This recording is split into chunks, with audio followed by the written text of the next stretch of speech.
Hi friends, welcome to history plots. మీ చేతిలో smart phone ఉంది, చేతికి స్మార్ట్ వాచ్ కూడా ఉంది. మీ పని మీరు చేసుకుంటూ వెళుతున్నారు. ఇంతలో మీ ఫోన్ లేదా వాచ్ ఒక్కసారిగా పేలితే ఎలా ఉంటుంది? మీ ఒక్కరికే అలా జరిగితే ఏదో పొరపాటు అనుకుంటాం. అలా కాకుండా మీలాంటి స్మార్ట్ ఫోన్ వాచ్లు ధరించిన వాళ్ళందరికీ ఒకేసారి పేలితే పరిస్థితి ఏంటి? సరిగ్గా ఇప్పుడు లెబనాన్లో ఇదే జరిగింది.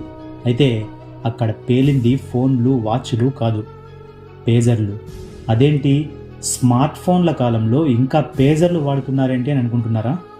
అవి ఎందుకు పేలాయి, ఎవరు పేల్చారు, ఇలాంటి అంశాలను ఈరోజు వీడియోలో మనం తెలుసుకుందాం. లెబనాన్లో సంచలన సంఘటన చోటు చేసుకుంది. ఆ దేశంలో పేజర్లు పేలడంతో వేలాది మంది గాయపడ్డారు. పదుల సంఖ్యలో ప్రాణాలు కూడా కోల్పోయారు. అసలు అక్కడ ఏం జరిగింది? లెబనాన్ దేశంలో దేశవ్యాప్తంగా పేజర్లు పేలడం ఒక్కసారిగా సంచలనంగా మారాయి. ముఖ్యంగా సాయుధ హిజ్బుల్లా గ్రూప్ తమ సమాచార మార్పిడి కోసం వినియోగించే ఈ పేజర్లు పేలడంతో 9 మందికి పైగా మరణించారు. దాదాపు 3,000 మంది గాయపడ్డారు. వీళ్లలో చాలామంది పరిస్థితి విషమంగా ఉంది. రాజధాని బీరూట్తో పాటు పలు ప్రాంతాల్లో ఈ సంఘటనలు జరిగాయి. పేజర్లు వాడుతున్న వాళ్ళ జేబుల నుంచి పొగలు కూడా వచ్చాయి.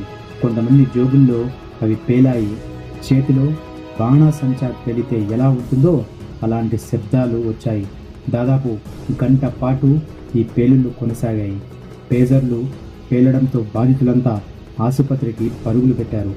అక్కడ ఈ పేజర్లు ఎందుకు పేలాయో అర్థం కాక తలలు పట్టుకున్నారు. పేజర్లు ఎందుకు పేలాయో ఇప్పటికీ కూడా తెలియడం లేదు. బ్యాటరీ హీట్ కావడం వలన పేలి ఉండొచ్చని అంచనా వేస్తున్నారు. అయితే ఒకేసారి అన్ని పేజర్లు పేలడం ఏంటి? అవన్నీ హిజ్బుల్లా గ్రూప్కు చెందిన వారివి కావడంతో అనుమానాలు తలెత్తాయి.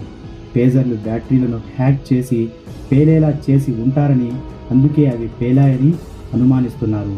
సహజంగా పేజర్ల తయారీలో ఏవైనా లోపాలుంటే కొంతకాలానికి అవి పాడైపోతాయి లేదా పేలిపోవడము జరుగుతాయి. అయితే ఒక్కసారిగా ఇన్ని పేజర్లు ఎలా పేలుతాయి? కానీ ఇలా మూకుమ్మడిగా పేలడం మాత్రం అనుమానాలకు తావిచ్చింది. లెబనాన్లో ఈ తరహా పేలుళ్ళు ఇంతకు ముందెన్నడూ జరగలేదు. పేజర్లు తయారు చేసేటప్పుడు కానీ వాటిని మార్గమధ్యంలో ఎవరైనా ట్యాంపరింగ్ చేసి ఉండొచ్చని నిపుణులు అనుమానిస్తున్నారు. అయితే ఇలాగే హ్యాకర్లు వీటిని సాఫ్ట్వేర్ని కూడా హ్యాక్ చేసేలా పేలి చేసి ఉండొచ్చని కూడా కొంతమంది అభిప్రాయం. గతంలో ఇలా సాఫ్ట్వేర్ హ్యాక్ చేసి ఎలక్ట్రానిక్ వస్తువులను మిస్యూజ్ చేసిన సంఘటనలు కూడా చాలా ఉన్నాయి. ఇంతకుముందు చాలా వరకు సాఫ్ట్వేర్ సంబంధించినటువంటి అటాక్లు జరిగాయి. అయితే ఇలా హార్డ్వేర్ను హ్యాక్ చేసి పేల్చడం మాత్రం ఇదే తొలి సంఘటనగా చెప్తున్నారు. గతంలో ఇలాంటి ఉదాంతాలు ఎక్కడా జరిగినట్లు కూడా లేవు. సహజంగా ఫోన్లు, సాఫ్ట్వేర్లు హ్యాక్ చేస్తే అందులోని సమాచారం ట్యాంపరింగ్కి గురవుతుంది. ఆ గ్యాడ్జెట్లోని సమాచారాన్ని మిస్యూజ్ చేసే అవకాశం ఉంటుంది. అంతేకాని ఆ గ్యాడ్జెట్ పేలిపోయే అవకాశం అయితే ఉండదు. కానీ ఇప్పుడు పేజర్లను ఏకంగా పేల్చేశారు.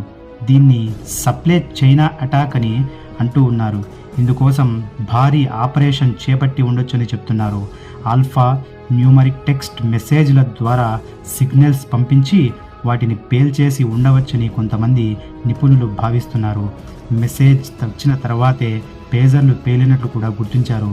అంతేకాక పేలిన తర్వాత పేజర్లు ఆఫ్ కాకపోవడాన్ని కూడా గమనించారు. ఈ పేలిళ్ళు కేవలం లెబనాన్కే పరిమితం కాలేదు. సిరియాలో కూడా ఇలాగే జరిగింది. అక్కడ కూడా ఒకే సమయంలో పేలుళ్లు జరగడం పలు అనుమానాలకు తావిస్తోంది. పేజర్లు పేలుళ్లతో 2 హిజ్బుల్లా ఎంపీల కొడుకులు, మరో హిజ్బుల్లా సభ్యుడు కుమార్తె కూడా చనిపోయారు. గాయపడిన వారిలో లెబనాన్లో ఇరాన్ రాయబారి మొజాబా అమానీ కూడా ఉన్నారు. ఈ పేలుళ్లలో చాలామందికి చేతులు, కాళ్లకు గాయాలయ్యాయి.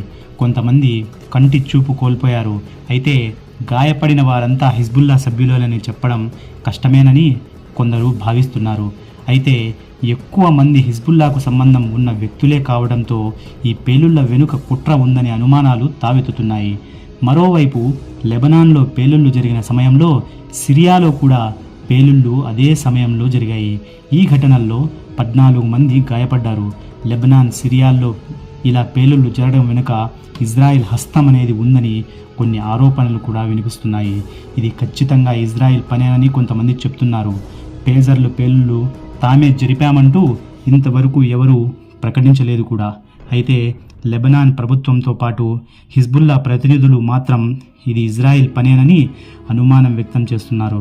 ఇది ఖచ్చితంగా నేరమేనని, తగిన ప్రతీకారం తీర్చుకుంటామని లెబనాన్ ప్రధాని హెచ్చరించారు. పౌరులను లక్ష్యంగా చేసుకుని ఇలాంటి దాడులు చేయడానికి ఇజ్రాయెల్ బాధ్యత వహించాలని స్పష్టం చేశారు. అయితే ఇజ్రాయెల్ మాత్రం దీనిపై ఇంకా స్పందించలేదు. లేజర్ పేలుళ్ల వెనుక ఇజ్రాయెల్ హస్తం ఉందని లెబనాన్, హిజ్బుల్లా ఎందుకు చెప్తున్నాయి? ఇజ్రాయెల్ ఇలాంటి దాడులు చేయాల్సిన అవసరం ఏమొచ్చింది? ఇటీవల కాలంలో మధ్య ప్రాచుర్యంలో ఉద్రిక్త పరిస్థితులు తలెత్తిన సంగతి తెలిసిందే. గాజాలో మొదలైన దాడులు ఇప్పుడు ఆ ప్రాంతం అంతటికీ విస్తరిస్తూ ఉన్నాయి. గాజా, పాలస్తీనాకు మద్దతుగా లెబనాన్, సిరియా, ఇరాన్, జోర్డాన్ లాంటి దేశాలు నిలిచాయి. దీంతో ఇజ్రాయెల్ వీటన్నింటినీ లక్ష్యంగా చేసుకుని దాడులు చేస్తోంది. ఆ దేశాల్లో తమకు వ్యతిరేకంగా పనిచేస్తున్న హిజ్బుల్లా, హమాస్, హైతీ లాంటి ఉగ్రవాద సంస్థలపై విరుచుకుపడుతోంది. అందులో భాగంగానే పేజర్లను టార్గెట్ చేసుకుని ఉండొచ్చని భావిస్తున్నారు. ఇప్పుడు 5G, 6G కాలం నడుస్తోంది. అయినా స్మార్ట్ ఫోన్లు రాకముందు వాడిన పేజర్లను ఇప్పటికీ ఈ దేశాల్లో ఎందుకు వాడుతున్నారనే సందేహాలు తలెత్తుతున్నాయి. శాస్త్ర సాంకేతిక పరిజ్ఞానం రోజు రోజుకు వృద్ధి చెందుతోంది. దీంతో అత్యాధునిక సాధనాలు అందుబాటులోకి వచ్చాయి. అయితే ఇప్పటి గ్యాడ్జెట్లతో పోలిస్తే పేజర్లు చాలా పాతవి. వీటిని ట్రాక్ చేయడం చాలా కష్టం. తక్కువ ఫ్రీక్వెన్సీ నెట్వర్క్తో ఇవి పనిచేస్తాయి. వీటిని వాడటం ద్వారా టెక్నాలజీకి దొరకకుండా తప్పించుకోవచ్చు. అందుకే హిజ్బుల్లా లాంటి తీవ్రవాద సంస్థలు పేజర్లను ఇప్పటికీ వాడుతున్నాయి. పేజర్ల ద్వారా టెక్స్ట్ మెసేజ్లు, వాయిస్ మెసేజ్లు పంపడానికి దీన్ని వాడుతూ ఉంటారు. మొబైల్లోనే ఇదొక వైర్లెస్ సాధనం. శత్రువులను వేటాడటంలో ఇజ్రాయెల్ ముందుంటుంది. రాకెట్ లాంచర్ల ద్వారా గతంలో ఎంతోమంది ఉగ్రవాదులను మట్టుపెట్టింది. ఇప్పుడు పేజర్లను కూడా పేల్చేసిందనే ఆరోపణలు రావడంతో ఇజ్రాయెల్ కమ్యూనికేషన్ రంగంలో బాగా చొచ్చుకుపోయిందనే అనుమానాలు తలెత్తుతున్నాయి. దేశంలో ఎవరు ఎక్కడ ఏం చేస్తున్నారనేది ఇజ్రాయెల్ ట్రాక్ చేస్తున్నట్లు దీన్ని బట్టి అర్థమవుతోంది. దీంతో మన కమ్యూనికేషన్ వ్యూహాలను హిజ్బుల్లా, హమాస్ లాంటి తీవ్రవాద సంస్థలు మార్చుకునే అవకాశం ఉందని తెలుస్తోంది. చూశారు కదా ఫ్రెండ్స్, మా ఈ వీడియో నచ్చినట్లయితే లైక్ చేయండి, సబ్స్క్రైబ్ ఖచ్చితంగా చేసుకోండి. మీ సబ్స్క్రైబ్ మాకు చాలా ఉపయోగపడుతుంది. Okay, signing off, bye.